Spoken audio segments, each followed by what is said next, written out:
Hey there, West Press kids. I wanted to share a story with you today. It's a resurrection story. So on Easter, we celebrated that Jesus rose from the dead. And in the Bible, there's a bunch of stories about how the resurrected Jesus, the Jesus that came back to life, begins to appear, show up to his disciples. And so today I wanted to talk about one of those stories with you. And in the past, I know I've done a little bit of acting out, but today I have some images, some pictures that I want to share with you as we look at this story together. So let me pull those up. So this story is called The Road to Emmaus. Emmaus is a town that's outside of Jerusalem. And so the story involves two disciples as they're traveling on a road.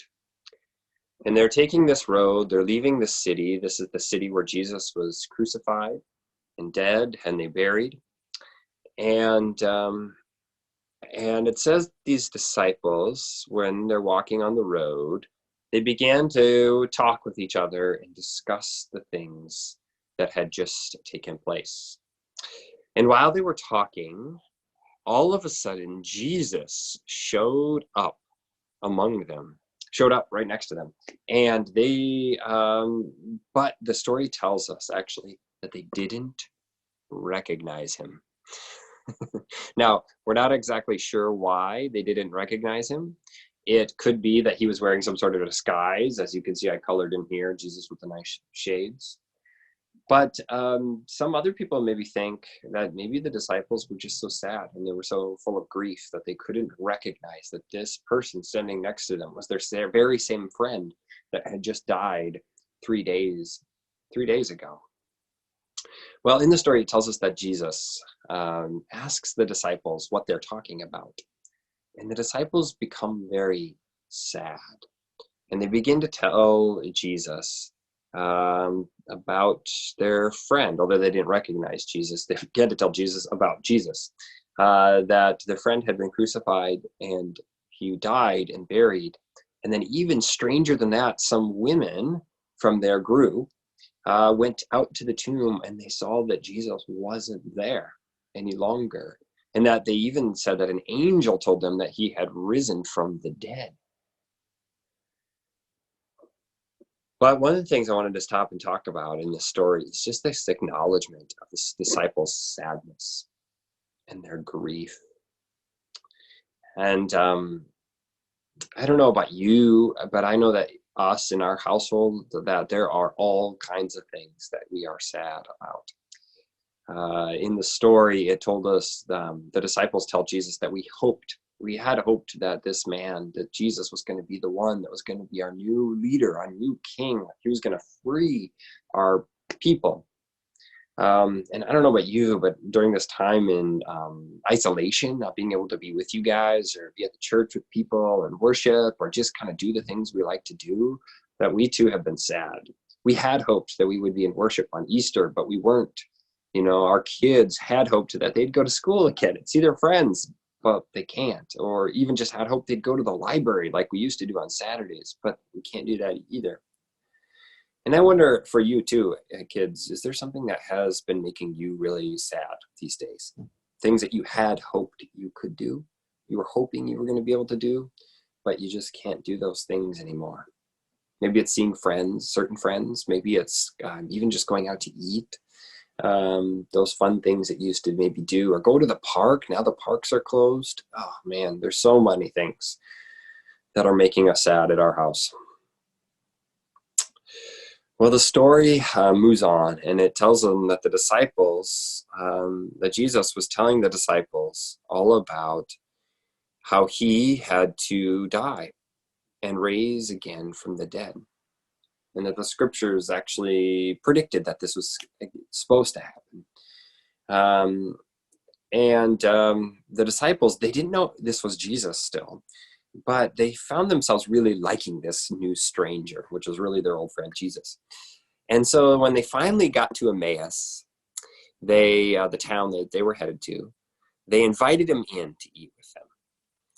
And the story is this really amazing thing happens at this point. It says that Jesus sat down and he took a loaf of bread And if you remember back to the Last Supper, the last meal that Jesus had with his disciples, he did this very same thing. He took a loaf of bread and he gave thanks. Like we all do it when we have our meals together. Sometimes we pray together, giving thanks to God for our food, for our family, for our friends, for the day, for the life. So Jesus takes this loaf of bread, gives thanks, and then he breaks it and he gives it to his disciples, just like he did at the Last Supper. Only this time, it tells us in the story that the disciples didn't know that it was Jesus, but then when he broke the bread, all of a sudden that they recognized him, that it was Jesus. It was their friend. It was their teacher. He was alive again. But at that very same moment that they recognized him, guess what? It tells us that he disappeared. And then the disciples began to talk. They began to say, well, weren't our hearts burning, it says, which is a funny way of saying, weren't we just incredibly excited as Jesus was talking to us along the road and at the table together? And I kind of wonder too, friends, are there things that are making you excited these days? There are so many things we don't get to do, so many things that are just really disappointing and frustrating and kind of make us even angry and sad. But are there also things that have really been a joy? You know, I know for us, we're stuck at home together, but that's a lot of time that our family is getting to spend together that we didn't get to spend otherwise. Are there things that you guys have been able to maybe even do in your days that have brought you joy? Like for us, it's going for walks or bike rides whenever we can. What are those moments for you, I wonder? What are those things that are giving you a lot of joy these days? Are you making food at home, like cookies or other things, bread or pizza or or something with your family that's bringing you joy? What is it that just kind of makes you excited for the days and this day? Well, it tells us in the story that the disciples, after realizing how full of joy they were, that they had seen Jesus again, that Jesus was alive, tells us that they run back to Jerusalem to tell their friends, the other disciples, that they had seen Jesus and that he was alive.